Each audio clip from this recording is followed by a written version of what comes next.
For me personally, when I was in the military, I deployed and I fought for the Constitution and the 27 Amendments, and I didn't think about a person being any party affiliation, be it R, D, or I. That still resonates with me to this very second.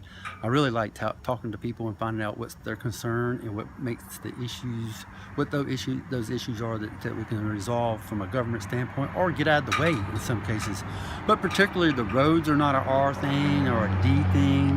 Health is not an R or a D thing.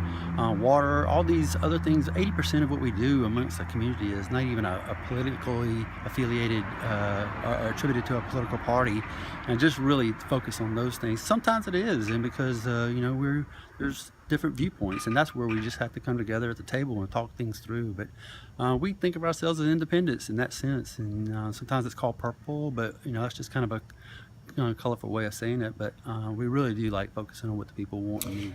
Well, I don't think that in this position especially, that the partisan politic type activity ought to be involved at all. When I was the elected sheriff, I ran as a Republican 5 separate times and was elected, but it left a large portion of the community feeling like I did not represent them. And I actually did. I tried to attend all the Democratic functions along with the Republican functions, and I was never well received. The different individuals that would take me to those functions with them as a guest were almost always shunned. And that was real unfortunate. Between that and the fact that the legislative bodies look at individuals that bring information forward at the state level. Are you a Democrat or are you a Republican? It's not whether or not you've got a good idea that would be beneficial for the community.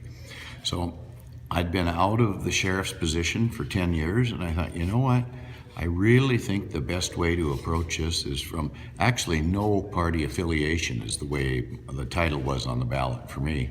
And the reason it was that way is because the way the parties have the law written up, you have to declare a party. That can be the Green Party, the Communist Party, the Democratic Party, the Republican Party. And I was not willing to affiliate myself with any of those organizations that claimed a party. And there is supposedly an independent party somewhere. So I chose to go the complete non-affiliated route. Well, as I've said for the last year or so, that being in law enforcement, as a police officer, as a supervisor, even negotiating contracts with the city, in the police guilds, and as a police chief, I had to remain apolitical, and I had to bring opposing sides together and find common ground, and using issue-based and evidence-based reasoning. Let's look at the science, let's look at the best evidence and come to the best decision we can, and respond rather than react. That has served me very well. So it hasn't been, well, I'm going to do what the Democrats tell me to do, I'm going to do what the Republicans tell me to do because I have to further that agenda.